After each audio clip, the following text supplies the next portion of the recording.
Ampiasa ny hery rehetra eo am-pelatanany ny komina Ambanivohitra Pitatafika hampisy ny fifidianana mangarahara sekeny rehetra mandritra ny fifidianana ho avy io. Olana iny rehetra ny mety hisin'ny fahatapahan-jiro mandritra ny fanisam-bato izay heverina ho vaovà noho ny vahaolana entin'ny komina. Azo lazaina ho ampy rahateo raha efitra nampiasaina noho ny fitombon'ny trano fianarana naoriny ben'ny tanàna. Miara-misala tanteraka amin'ny vaomera manokana misahana amin'ny fifidianana ny komina amin'ny fametrahana ireo mpanara-maso ny fizotran-draharaha araka ny fanazavana. Dia ny komina manampy tanteraka amin'ny resaka ao aloha ny fanazavana an'ilay toerana.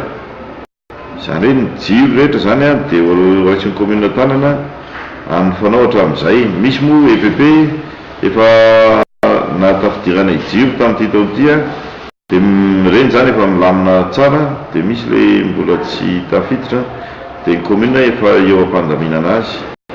Mba hisin'ilay hoe fifidianana milamina tsara dia tsy maintsy mametraka olona foana ny komina zany anamarina foana ilay hoe fitsipika tokony arahana nisan'ny délégué ao anatin'ny bureau de vote mba tsy oatra nisy napetraky ny CENI. Mangarahara koa ilay izy satria ezahanay mba hisy jiro secours San'Afrika misy ny délestage apetraka eny, ary ny komina miara-miasa amin'ny CENI miara-miasa amin'ny délégué dia efa nanokana tomobile zay anankiroa zany anao larondy akoatran'izay organisme hafa raha misy ny olana dia mba ahafahana mamany olana malaky dia malaky.